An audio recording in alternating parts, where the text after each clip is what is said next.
国内无偌久进前，疫情还阁稳定，民众注疫苗意愿是降低，甚至有疫苗是放到过期讨价去。时间是差无1个月，情形算是天差地。各地注射站拢排甲长落落，亲像昨就93000人去注射。今日伫咧台北车头甲捷运松山站的注射站，嘛是对透早都无用试试。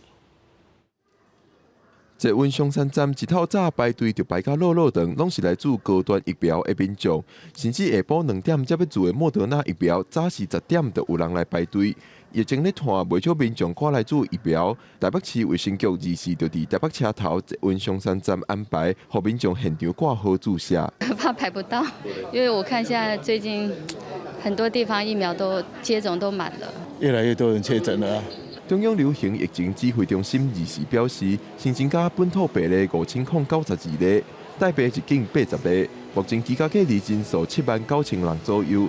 新增加的确诊病例之中，增加一个重症，10个重症案例。目前中重症比率是0.36%。一位是重症，是50多位的男性，那打过3剂的疫苗。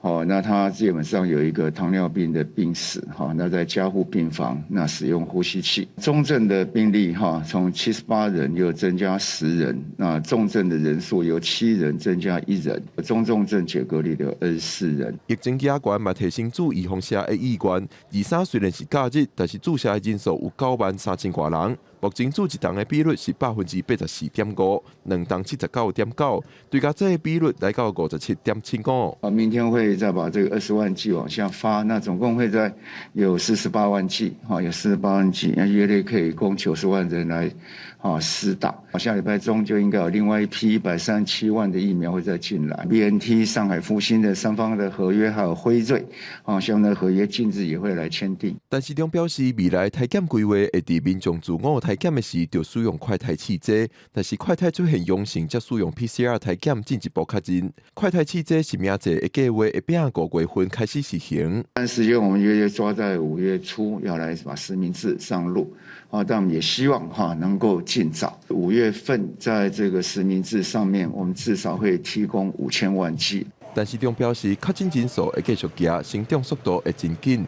目前按照国家卫生研究院的估计，上悬点一天会增加4.5万的病例。若是以上悬一天增加10万例的速度，整体患病人数会有350万到500万。目前以这个数字来做药物准备。记者郭君正派文台北报道。